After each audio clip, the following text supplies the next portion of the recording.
So tonight I'm doing a live of my podcast from Spotify. Normally I wouldn't, but sometimes I find topics that are so worth the discussion that I'll do them live over here. This one is on the Lie of Harmless Men. The source material that I'll mention throughout this video is one, Jordan Peterson. Dr. Jordan Peterson gave me the idea for this episode. And then my martial arts books and my civics books that I've written. And so enjoy this episode. I think this is worth a discussion. Hopefully you stop in and try and discuss it.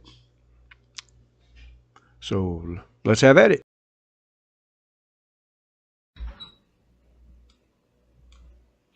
Welcome back to Shawn Thinking Out Loud. I'm Shawn Armstrong. Today we're talking about something that makes polite society nervous, which usually means we're near the truth. We're talking about strength. We're talking about responsibility. We're talking about the lie that harmlessness is the same thing as virtue. Let me say this up front so the professionally offended can save themselves some cardio. This isn't an argument for cruelty. This isn't an argument for bullying. This isn't an argument for men acting like unstable idiots because they watch 3 fight videos online and now think they're gladiators with Wi-Fi. This is an argument for controlled strength, disciplined strength, moral strength. The kind of strength that can do damage, understands that it can do damage, and chooses restraint because restraint actually means something when you have options. A harmless man isn't automatically a good man. He may be good. He may be gentle. He may be decent. But harmlessness by itself isn't virtue. A rabbit is harmless. That doesn't make the rabbit morally impressive. It makes the rabbit lunch. And that's where modern culture has gone stupid.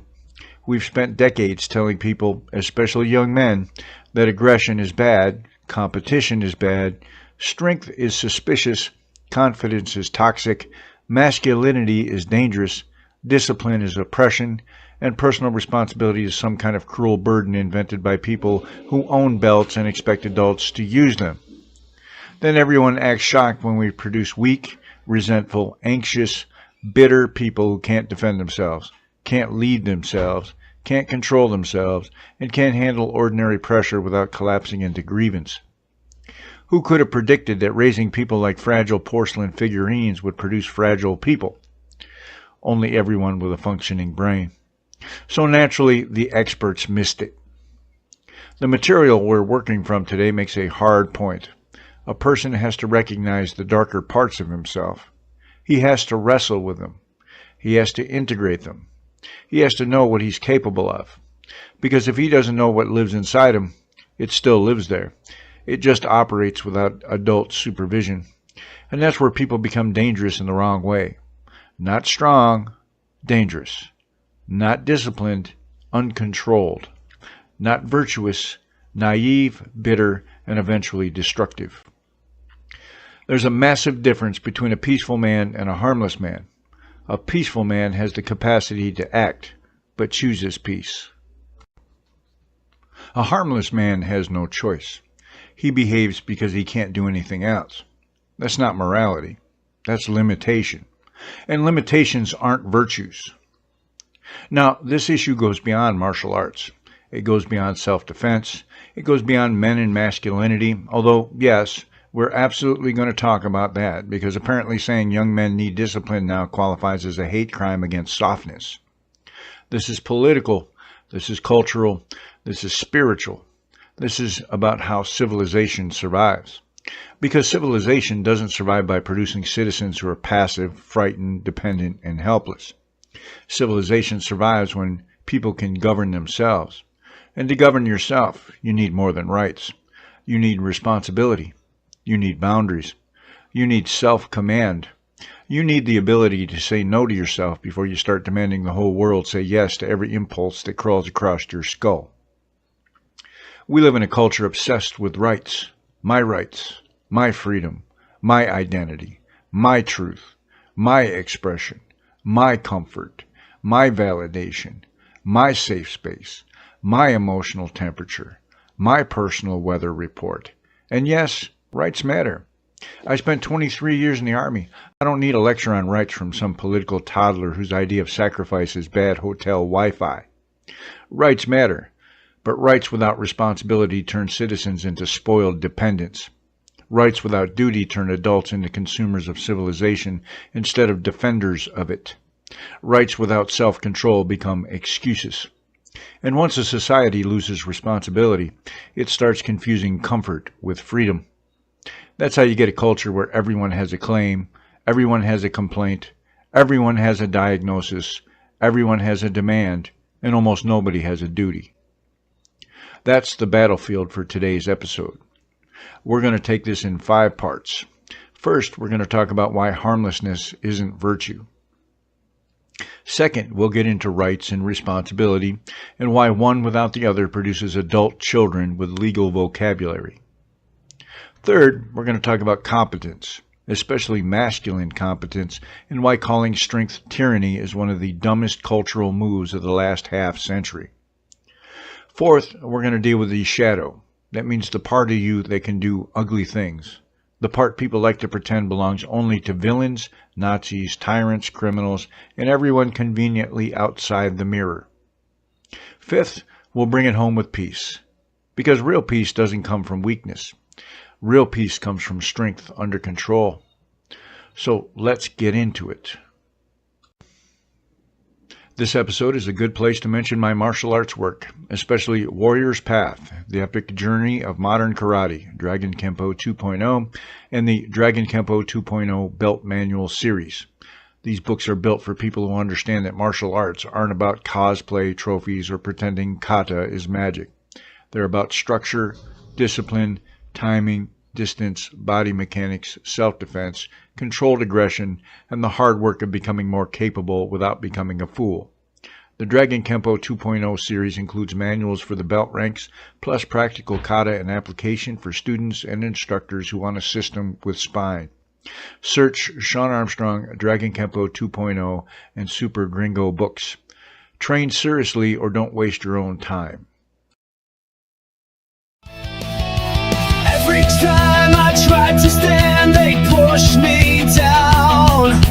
Now I've had enough, can't take it all around. It's time to be strong, time to be clear. No more being used, it's time to repair. No more Mr. Nice Guy, I'm through. Time to stand up, let the world see. No more being weak, it's time to break. I'm done with the pain, I'll take my place.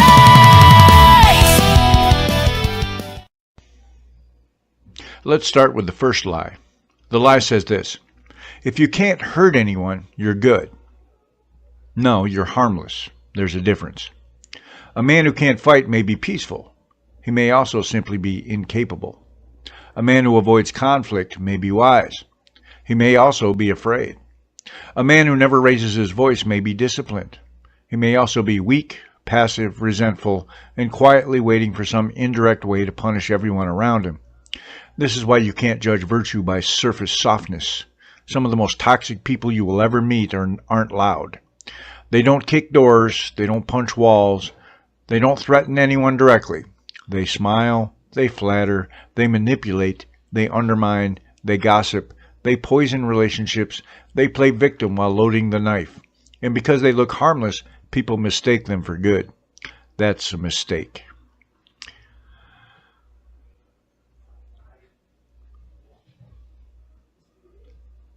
The idea of becoming... the source material makes the point through the idea of becoming a monster, then learning to control it. Now, people hear the word monster and immediately start clutching pearls like the English department just found testosterone in the water supply.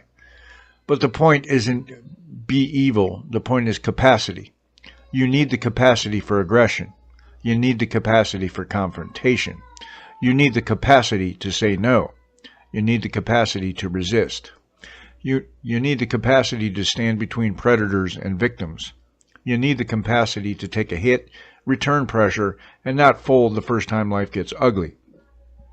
And life will get ugly. Life doesn't care about your theory of kindness. Life doesn't care about your inspirational quote. Life doesn't care about how many times you said, "I'm a good person" into a camera while filming yourself at a coffee shop. Life tests you. People test you. Predators test you. Institutions test you. Pain tests you. And if all you have is softness, you're going to get chewed up. This is obvious in martial arts. A good martial arts instructor is not trying to create violent people. A good instructor is trying to create controlled people. There's a massive difference. You train someone to punch so they don't panic when they have to defend themselves. You train someone to block so they understand impact. You train someone to move so they don't freeze. You train someone to control distance because distance is survival. You train people to understand balance, pressure, and timing. And if the instructor knows what he's doing, he teaches restraint. He teaches avoidance. He teaches discipline. He teaches that the best fight is the one you had the sense to avoid. But here's the part modern culture hates. Avoiding a fight means more when you can win one. If you avoid a fight because you're disciplined, that's wisdom. If you avoid a fight because you're terrified, that's fear wearing a respectable jacket. A lot of people confuse those two because they want cheap virtue. They want to be called good without becoming incapable. They want moral credit for being non-threatening. They want applause for having no teeth. That works in a society that's been insulated from danger for too long. It doesn't work anywhere else. Ask anyone who's lived in the real world. Ask veterans. Ask police officers. Ask security professionals. Ask people who grew up in rough neighborhoods. Ask women who've had to learn real boundary setting because creepy men don't respect slogans. Ask immigrants who had to start over without a safety net. Ask martial artists who understand what happens when theory meets concrete. The world isn't safe because everyone is nice. The world is safe when decent people are capable enough to keep indecent people in check. That's true at every level, in the home, in the streets, in the community, in politics, in foreign policy, in civilization. Weakness invites pressure. Strength creates boundaries. Controlled strength creates peace. Uncontrolled strength creates tyranny. Weakness pretending to be virtue creates victims, and victims who become bitter can become dangerous in ugly, indirect, poisonous ways. We need to stop lying to young men about this. Young men don't need to be told they're defective because they have energy. They don't need to be told that every competitive impulse is toxic. They don't need to be told that wanting to win is morally suspicious. They need to be taught how to win honorably. They need to be taught how to lose without falling apart. They need to be taught how to use strength in service of something higher than ego. They need to be taught that aggression isn't automatically evil. Uncontrolled aggression is evil. Aggression without conscience is evil. Aggression aimed at the innocent is evil. But aggression under discipline can protect. It can defend. It can build. It can rescue. It can stop a bully. It can stop a criminal. It can stop a tyrant. It can stop the kind of person who only behaves when someone stronger enters the room. And yes, this applies to women too. Competence is not male property. Courage isn't male property. Self-defense isn't male property. Responsibility isn't male property. But the cultural attack has been aimed heavily at men, especially young men. So we're going to say that plainly instead of tiptoeing around the obvious like it has a restraining order. Young men are being told, be passive, agreeable, soft, harmless, apologetic, and endlessly self-suspicious. Then the same culture complains when they lack confidence, direction, purpose, emotional control, and courage. That's like starving someone and then mocking them for being thin. The answer isn't to turn the boys into savages. The answer is to turn boys into disciplined men. And that requires acknowledging the aggressive part, training it, shaping it, and putting it under command. Because if you refuse to train it, it doesn't disappear. It becomes resentment. It becomes cowardice. It becomes fantasy. It becomes passive aggression. It becomes addiction. It becomes rage behind a blank stare. It becomes the kind of man who can't protect anyone, can't lead anyone, can't handle rejection, can't handle failure, and can't handle the fact that the world doesn't owe him applause for existing. A harmless man may never hurt anyone because he can't. A virtuous man doesn't hurt the innocent because he chooses not to. That choice is what makes virtue real. Without capacity, there's no restraint. Without restraint, there's no discipline. Without discipline, strength becomes danger. Without strength, peace becomes fantasy. So when I hear people mock the idea that a person should become formidable, I hear people arguing for helplessness. And they always dress it up in nice language: gentleness, safety, sensitivity, compassion, inclusion, kindness. Beautiful words. But words can become camouflage for weakness. Kindness without courage is fragile. Compassion without boundaries becomes self-destruction. Peace without strength becomes surrender. And surrender isn't a moral philosophy. It's what happens when you run out of options. Now let's move into the second piece: responsibility. The source material makes a point that should be obvious, which means modern society is probably The source spent material 60 are my years civics avoiding it. books. Rights and responsibility belong together. You can't build a serious life on rights alone.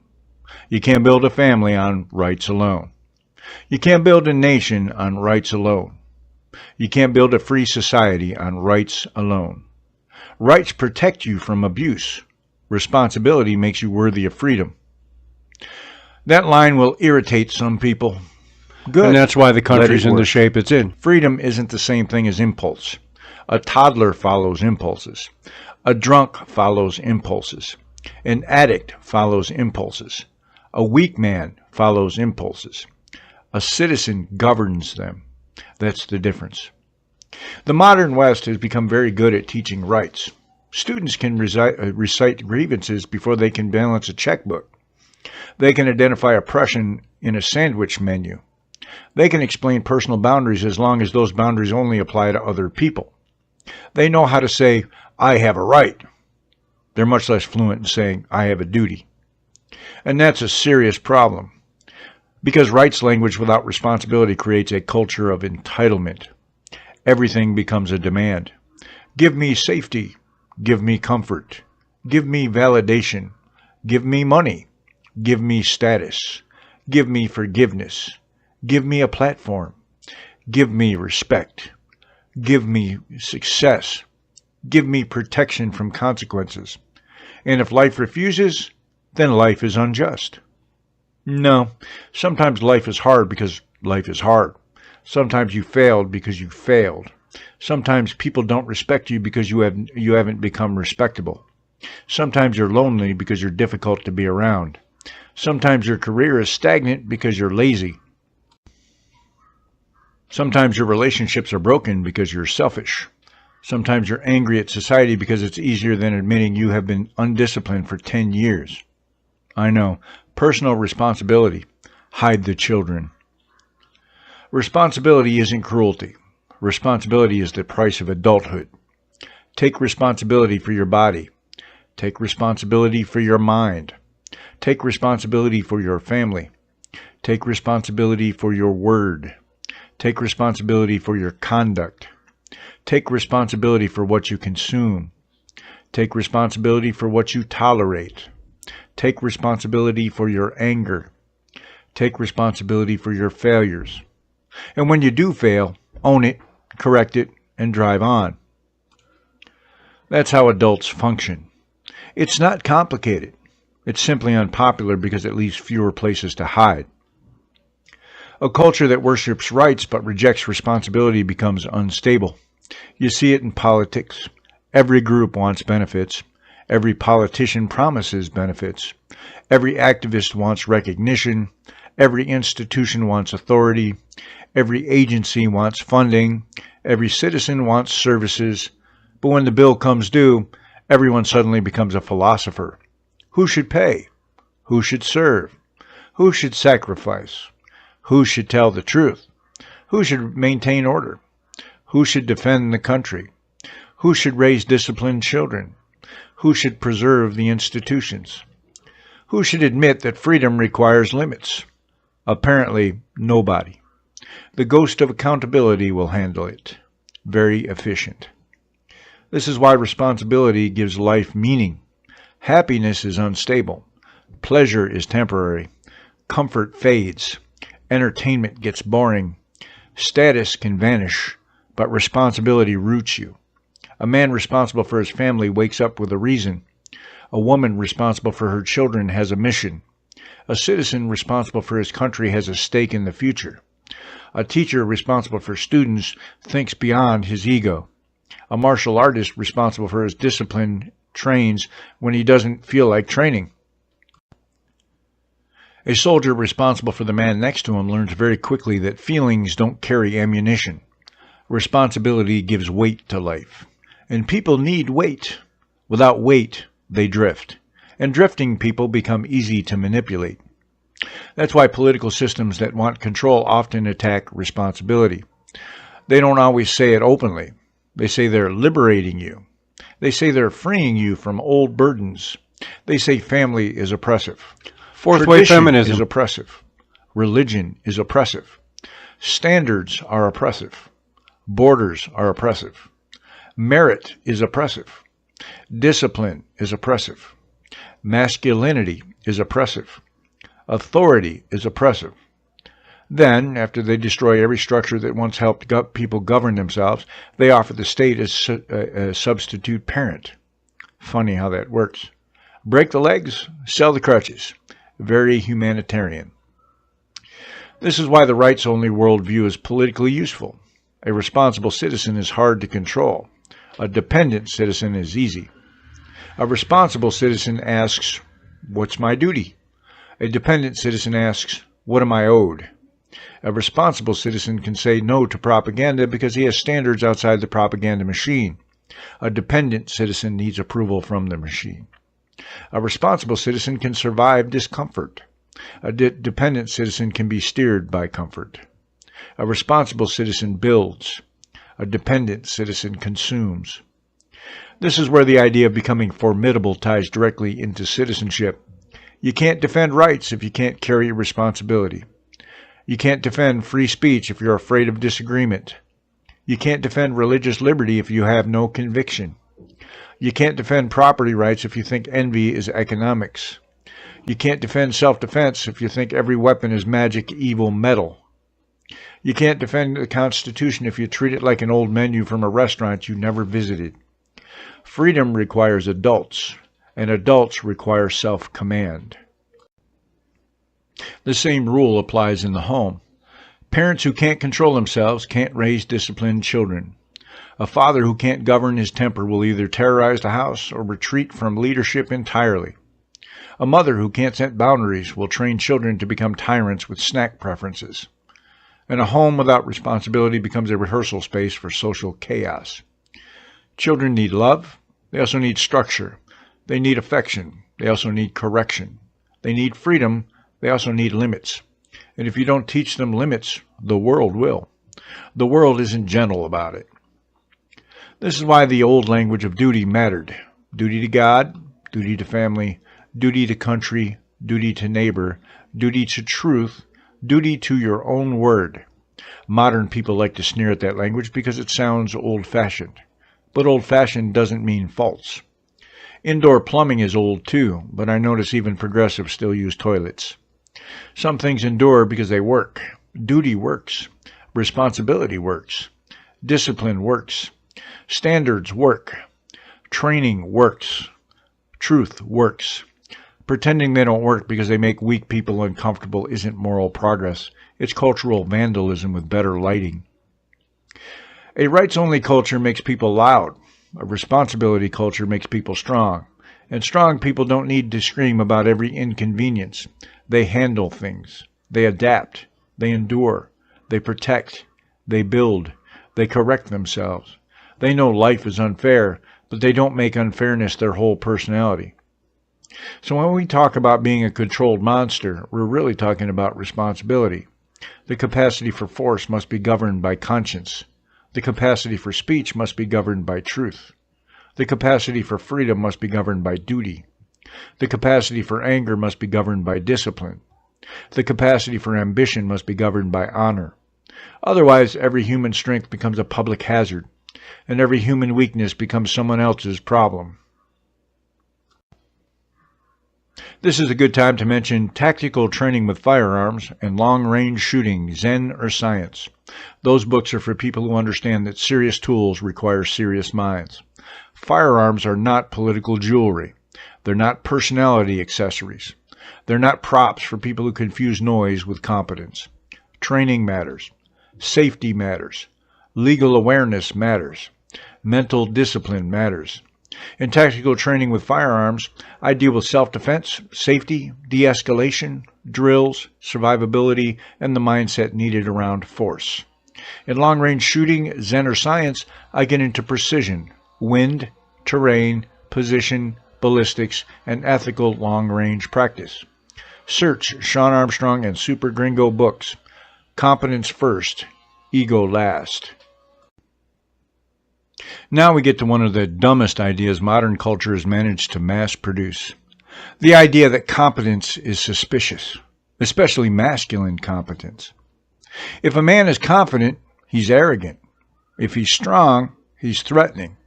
If he's disciplined, he's rigid. If he leads, he's controlling.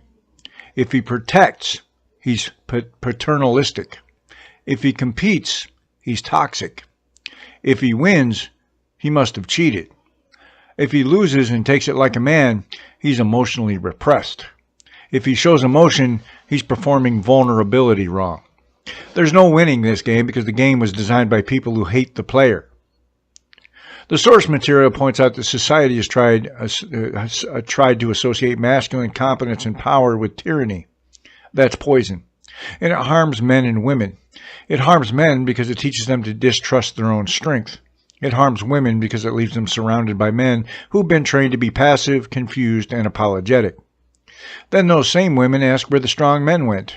Well, a lot of them were shamed into silence, medicated into dullness, mocked passport bros, or told by every institution that their natural drive was a social disease. Again, who could have predicted consequences? Probably anyone not paid by a university diversity office. Let's be clear, tyranny is real. Abuse is real. Male violence is real. Cruelty is real. Bad men exist. Cowardly men exist. Predatory men exist. Every serious man knows this. Women know it too, often earlier and more personally. So the answer isn't to pretend all masculine strength is good. That would be stupid.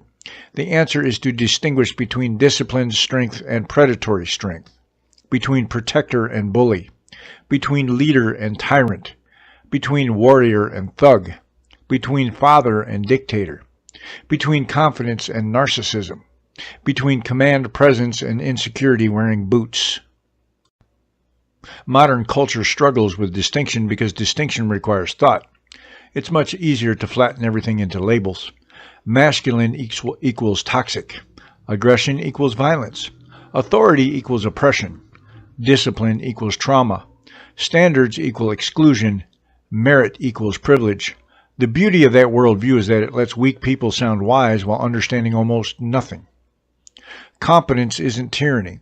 Competence is the antidote to chaos. When a pipe bursts in your house, you want a competent plumber. When your kid needs surgery, you want a competent surgeon. When your plane hits turbulence, you want a competent pilot. When your neighborhood gets dangerous, you want competent police. When your country is threatened, you want competent soldiers. When your child is learning discipline, you want competent parents. When violence appears, you want competent good men and women nearby. Nobody in that moment says, please send me a harmless person with inclusive language and no useful skills. No, when reality shows up, ideology shuts up. The attack on competence is mostly a luxury belief. People can pretend strength is bad when other people are providing security. They can pretend police are unnecessary while living in neighborhoods where someone else keeps order. They can pretend military strength is barbaric while sleeping under the protection of a nation other people defended. They can sneer at self-defense while assuming someone will answer when they call 911. They can mock masculine protectiveness while relying on men to do dangerous jobs, repair infrastructure, fight fires, confront violent criminals, and pull bodies out of wreckage. This is the pattern. Criticize strength, depend on strength, then criticize the people who provide it. That's not moral sophistication. That's dependency with a microphone. And this is where martial arts gives us a useful model. A real martial artist doesn't train to become a bully. A real martial artist trains to become controlled. You learn how little you know. You learn how quickly things can go wrong. You learn that distance matters. You learn that timing matters. You learn that pain is a teacher with poor bedside manner. You learn that fear can be managed. You learn that panic burns energy. You learn that confidence must be earned through repetition. You learn that the body doesn't care about slogans. You learn that humility is easier after someone dumps you on a mat. Training teaches competence. Competence produces confidence. Confidence reduces fear. Reduced fear reduces the need to posture. And people who don't need to posture are generally safer to be around. That's something critics of strength rarely understand. Weak men often posture more than strong men. Insecure men talk more than dangerous men. Untrained men fantasize more than trained men. The guy who's never been hit is often the guy with the biggest mouth. The guy who has been hit, thrown, choked, and humbled in training tends to understand that violence is not entertainment. It's ugly, it's fast, it's risky, it can ruin lives.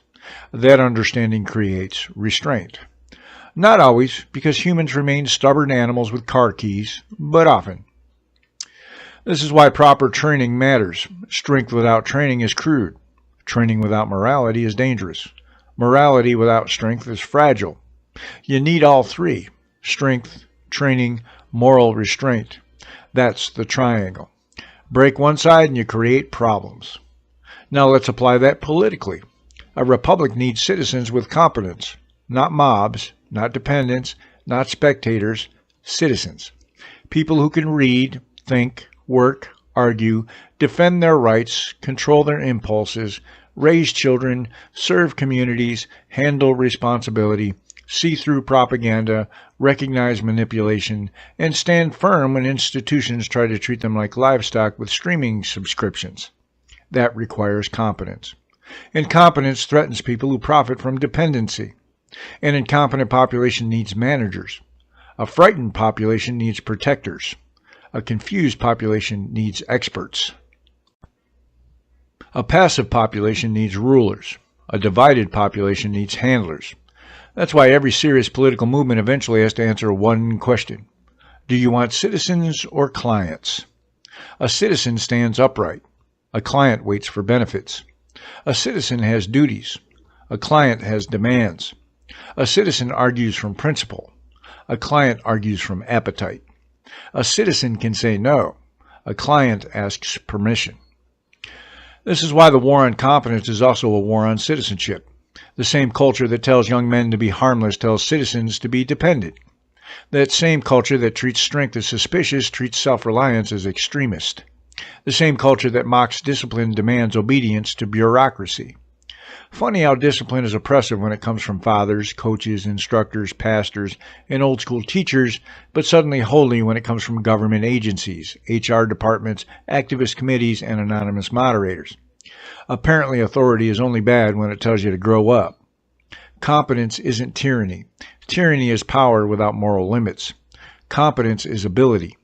A competent man can become a tyrant if he lacks virtue, but an incompetent man can become a coward, a parasite, a manipulator, or a useful idiot. Weakness doesn't save you from evil. It just limits your options when evil arrives. So the goal is not weak men. The goal is good men. Good men who are strong enough to act. Good women who are strong enough to speak. Good citizens who are strong enough to resist. Good parents who are strong enough to discipline. Good leaders who are strong enough to tell the truth. Good fighters who are strong enough to avoid unnecessary fights. Good people who understand that peace isn't created by pretending danger doesn't exist. When you teach people that all strength is oppression, you don't remove oppression. You remove the people capable of opposing it. And then actual tyrants have a clean lane, because the decent people are busy apologizing for having a spine. Welcome to socialism.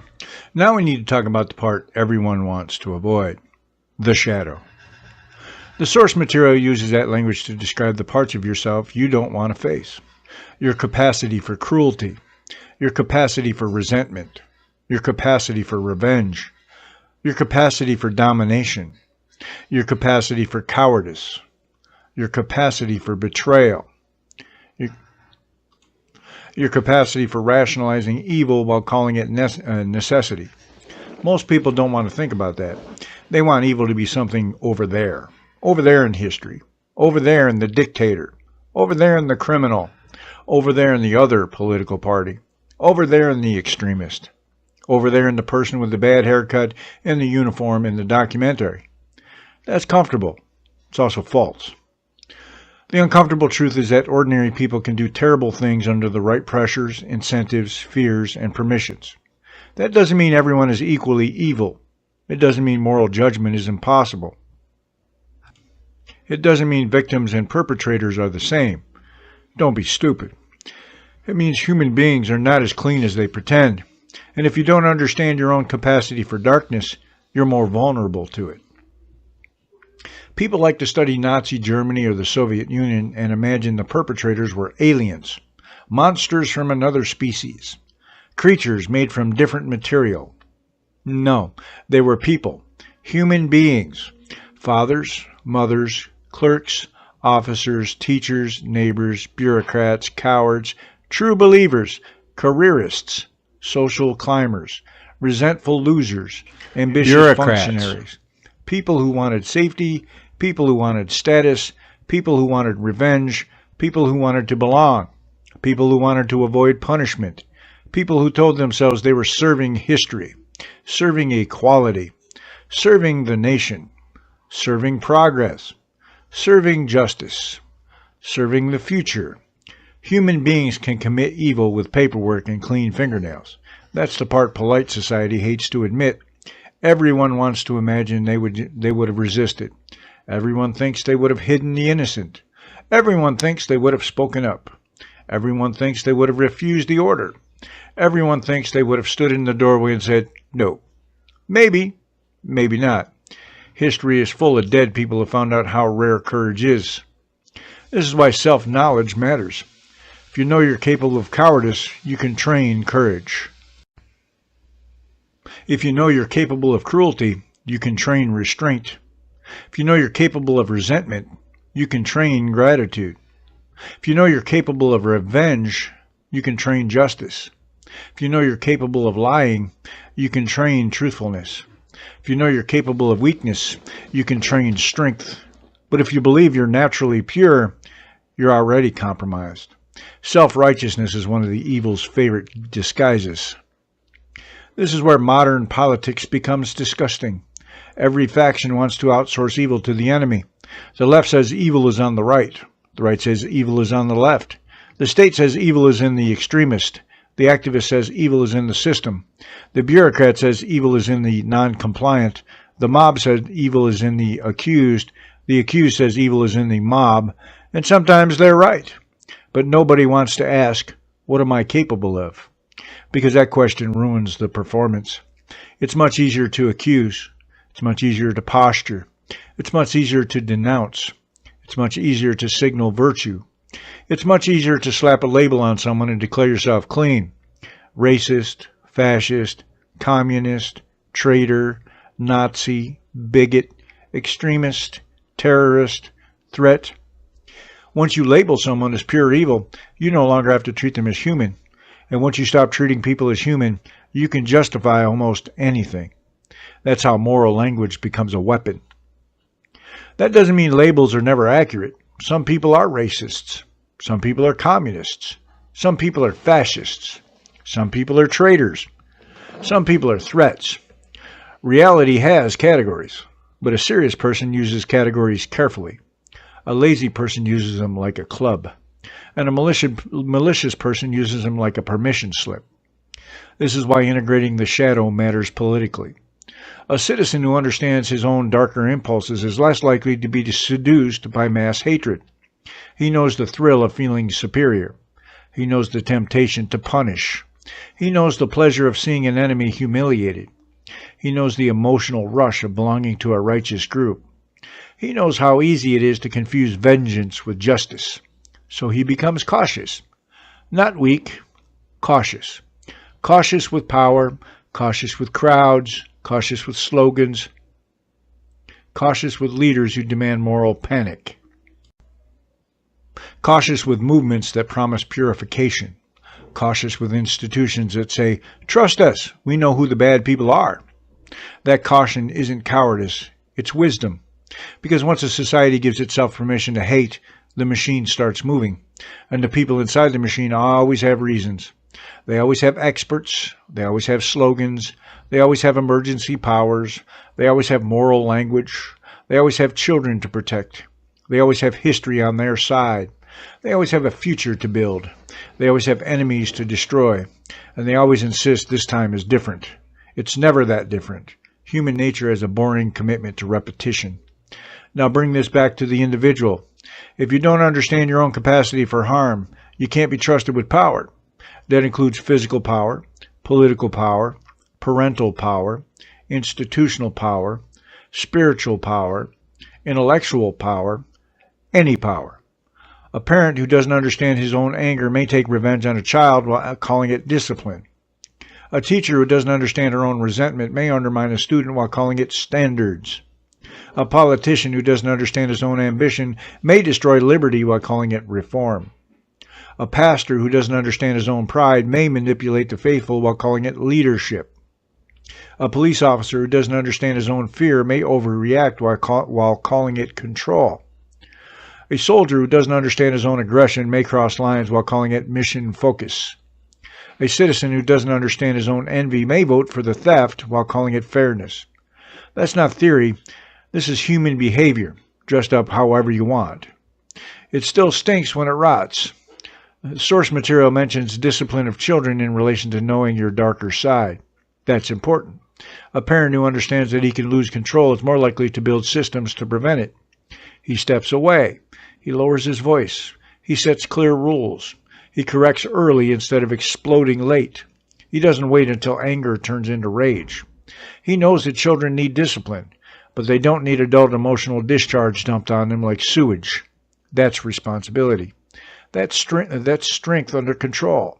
That's the monster in the cage, not the monster running the house. And let's be honest, a lot of adults don't discipline children. They negotiate with them like tiny hostage takers. They plead, they bargain, they threaten and do nothing. They let children run the house, then act shocked when the child becomes unbearable. Children need love, yes, but love without discipline is negligence with nicer branding. A child who never learns boundaries becomes an adult who thinks every limit is oppression. Congratulations, you've manufactured a future activist, HR nightmare, and customer service incident. Possibly all three. Discipline isn't abuse. Abuse is abuse. Discipline is structure. Discipline is correction. Discipline is consistency. Discipline is teaching a child that actions have consequences before the legal system has to explain it with handcuffs. If you love children, you prepare them for reality. You don't raise them in a padded fantasy and then blame the world for having corners. The same applies to yourself. Self-discipline is self-respect. You treat yourself like someone worth commanding. You don't let every appetite drive the vehicle. You don't let every anger become speech. You don't let every fear become policy. You don't let every wound become identity. You don't let every desire become a right. You don't let every resentment become a worldview. That's what it means to govern yourself. And here's the hard truth. If you don't govern yourself, something else will. Your appetite will, your fear will, your anger will, your addiction will, your tribe will, your government will, your algorithm will, your resentment will. Something will take command. There's no neutral setting. You either have it or it has you. That's why facing the shadow isn't optional for serious people. It's required. Not because it feels good. It doesn't. Not because it's inspirational. It's usually humiliating. Not because it makes you happy. It may make you uncomfortable for a long time, but it makes you honest. And honest people are harder to manipulate. When you know the monster inside you, you stop pretending monsters only exist outside you.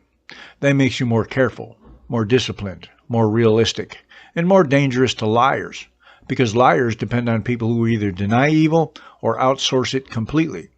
A serious person knows better. He knows evil can wear his own face.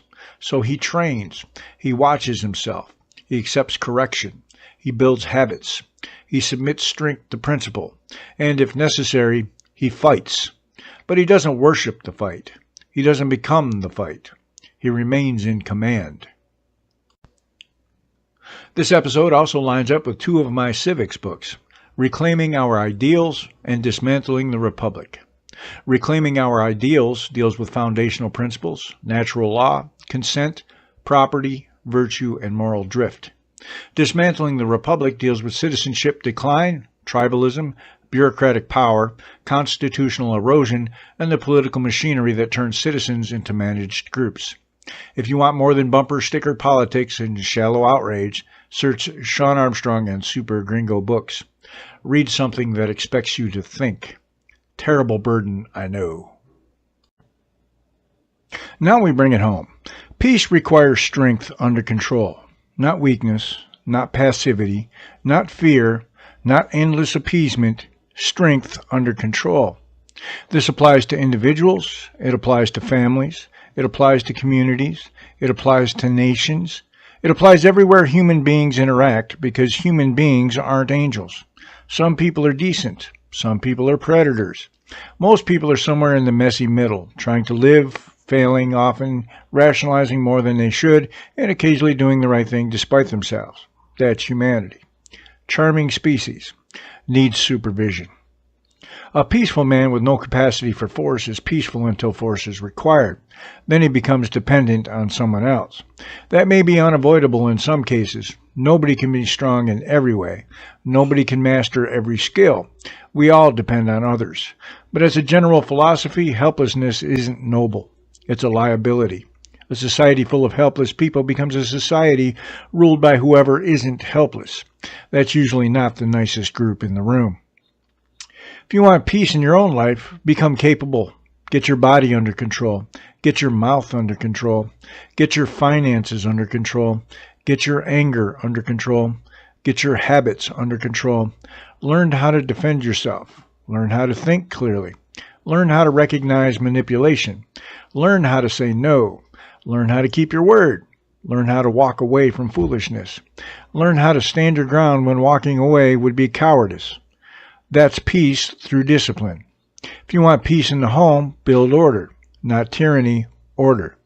Clear expectations, clear consequences, clear roles, love with standards. Affection with boundaries. Correction without cruelty. Apologies when you're wrong. Firmness when firmness is required. Homes don't become peaceful because everyone follows their impulses. Homes become peaceful when people practice responsibility. If you want peace in a community, support standards. Stop excusing criminal behavior because you like the political narrative around it. Stop pretending disorder is compassion. Stop calling accountability hatred. Stop acting like public safety is some weird luxury good for people you resent. Good people deserve safe streets. Children deserve safe schools. Workers deserve safe businesses. Families deserve neighborhoods where law-abiding people are not treated like suckers. That requires boundaries. Boundaries require enforcement. Enforcement requires strength. Strength requires moral clarity. And moral clarity requires people willing to be called mean by idiots. If you want peace in a nation, maintain deterrence. This is where foreign policy gets very simple. Despite the best efforts of academics to make it sound like wet cardboard, weak nations invite aggression. Confused nations invite testing. Divided nations invite pressure. Strong nations with clear interests and credible force are harder to bully. That doesn't mean every problem needs a war. Only fools want war. Anyone who has seen what war does should be allergic to casual war talk. But not wanting war isn't the same as refusing strength. In fact, strength is one of the ways you prevent war. Predators calculate. Bullies calculate. Dictators calculate. Terrorists calculate. Criminals calculate. They ask, what will this cost me? If the answer is nothing, they continue. If the answer is more than I can afford, they reconsider. That's not warmongering. That's reality before it gets processed into committee language. The same principle works with bullies. The source material points out that confidence can make bullies back off. That's often true. Not always. Nothing is always, but often. Bullies look for easy targets. They look for uncertainty. They look for fear.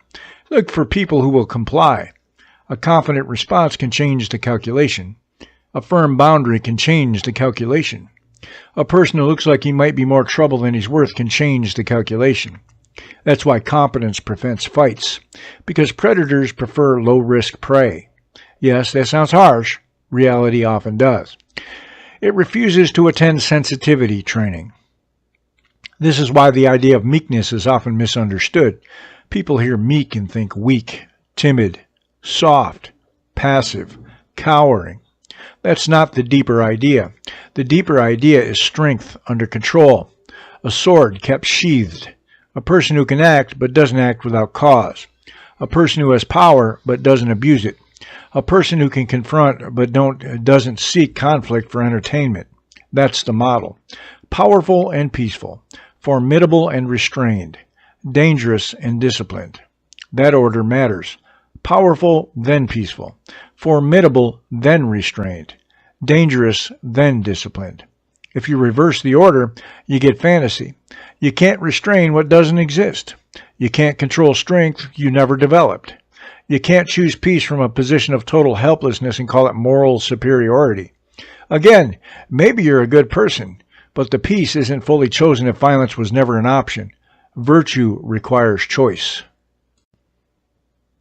Now, I know some people hate this because it sounds harsh. They want morality to be clean. They want goodness without conflict. They want peace without force. They want justice without judgment. They want safety without enforcement. They want freedom without responsibility. They want adulthood without discipline. They want children without authority. They want civilization without borders. They want rights without duties. They want compassion without cost. They want strength available on demand, but they don't want to respect the people who build and carry it. That worldview is childish.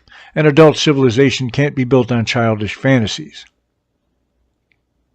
A mature worldview understands tension, mercy and justice, freedom and order, strength and restraint, rights and duties, compassion and consequences, individual liberty and civic obligation, self-expression and self-command. The modern mind hates tension because tension requires maturity.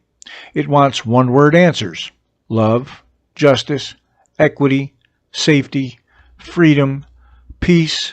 Fine words. But every fine word becomes dangerous when severed from reality. Peace without strength becomes surrender. Freedom without responsibility becomes decay. Justice without truth becomes revenge. Safety without liberty becomes control. Compassion without judgment becomes enabling. Strength without restraint becomes abuse. This is why adults have to think in pairs: rights and responsibilities, power and restraint, courage and humility, love and discipline. This is also why martial arts, at their best, are not hobbies. They're moral training. You train the body, you train the mind, you train your fear response, you train respect, you train restraint, you train repetition. You learn that progress is earned. You learn that rank without skill is empty. You learn that confidence without humility gets corrected. You learn that pain is information. You learn that discipline is freedom because it gives you command over yourself. That's why serious martial arts are dangerous to a soft culture. They teach reality. Soft cultures prefer feelings. And let's not romanticize martial arts either. There are bad instructors. There are frauds. There are trophy factories. There are people selling fantasy self-defense to students who will get hurt if they ever believe it. There are black belts who can't fight. There are tough guys who should never be allowed near students. There are systems that become choreography with invoices. That exists. But the answer to bad training isn't no training. The answer is honest training, pressure-tested training, ethical training, practical training, training that teaches humility and capability together. The same goes for politics. Bad authority exists. That doesn't mean all authority is evil. Bad police exist. That doesn't mean law enforcement is evil. Bad soldiers exist. That doesn't mean national defense is evil. Bad fathers exist. That doesn't mean fatherhood is evil. Bad men exist. That doesn't mean masculinity is evil. Bad institutions exist. That doesn't mean institutions are unnecessary. A civilization that can't distinguish abuse from proper authority will eventually destroy authority and then wonder why abuse got worse. Because when legitimate authority collapses, Illegitimate authority fills the space. Every time. The real question isn't whether power exists. Power always exists. The question is who holds it, how it's trained, what limits it, and what moral vision governs it. Do you want power in the hands of disciplined citizens, or do you want power monopolized by criminals, bureaucrats, mobs, and political machines? Those are your choices. There's no power-free society. There's only power you can see and power pretending it is compassion. So yes, become strong, become competent, become dangerous in the controlled sense, become someone who can protect, become someone who can resist, become someone who can endure, become someone who can tell the truth when the room gets cold, become someone who can walk away from provocation, become someone who can confront evil when walking away would betray the innocent, become someone whose peace means something. But don't become cruel. Don't become arrogant. Don't become a bully. Don't become the kind of person who confuses intimidation with leadership. Don't become the clown who learns 3 techniques and starts looking for trouble in gas stations. Don't become the man who uses strength to compensate for an empty character. Don't become the woman who calls cruelty empowerment. Don't become the citizen who calls revenge justice. Don't become the leader who calls control compassion. The monster must be governed. If it's not governed, it governs you. That's the final point. You either master your capacity for harm, or your capacity for harm will master you. You either discipline your strength, or your strength will turn into abuse. You either discipline your weakness, or your weakness will turn into resentment. You either discipline your fear, or your fear will become your politics. You either discipline your appetite, or your appetite will become your owner. You either discipline your anger, or your anger will choose your targets. There's no escape from discipline. You either choose it, or consequences choose it for you. Before the outro, I want to mention the Ramadi trilogy, Into the Gray City, House to House, and Echoes in the Dust. This is military fiction built from the dirt-level view of war, not sanitized hero posters and cheap patriotic wallpaper. It follows an infantry platoon through Ramadi, through the slow grinding of urban war and into the aftermath that follows men home after the shooting stops. If you want war fiction with grit, consequence, and moral weight, search Shawn Armstrong, the Ramadi trilogy, and Super Gringo books. War doesn't end cleanly. The books don't pretend otherwise. Let's close this out. The message today is simple. Stop confusing harmlessness with virtue. Stop confusing weakness with peace. Stop confusing passivity with goodness. Stop confusing responsibility with oppression. Stop confusing masculine competence with tyranny.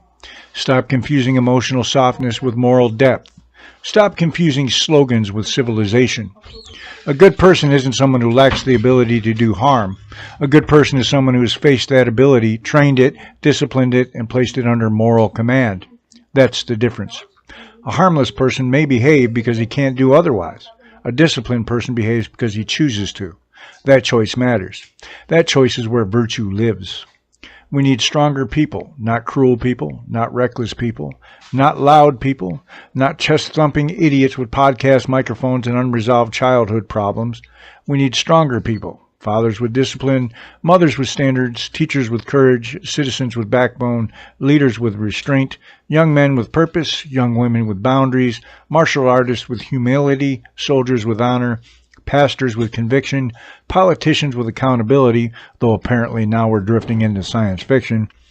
We need people who can carry rights because they accept duties. We need people who can demand freedom because they practice self-control. We need people who can speak about justice without becoming drunk on revenge. We need people who can pursue peace without worshiping weakness. We need people who know the shadow is real because they found it in themselves. And because they found it there, they're less likely to unleash it on everyone else.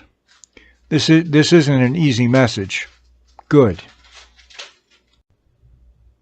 Easy messages are usually sold by people who want applause more than truth.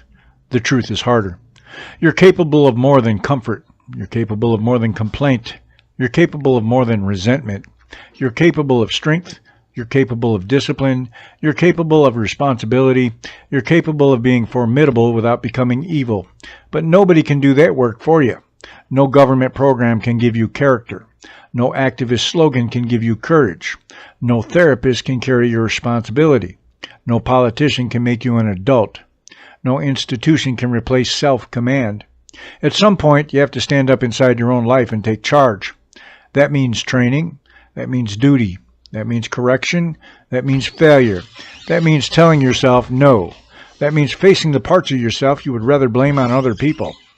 That means building the kind of strength that doesn't need to advertise itself every 5 minutes. That means becoming peaceful because you're disciplined, not because you're helpless. A society that teaches people to be harmless will eventually be ruled by people who aren't. A society that teaches people to be strong, moral, responsible, and restrained has a chance. Not a guarantee, a chance. And in human history, a chance is worth taking seriously. So here's the final line. Be strong enough to be dangerous. Be disciplined enough to be peaceful. And be honest enough to know the difference. This has been Shawn Thinking Out Loud. I'm Shawn Armstrong. Until next time, think clearly, train seriously, and stop mistaking weakness for virtue.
Every time I tried to stand, they pushed me down.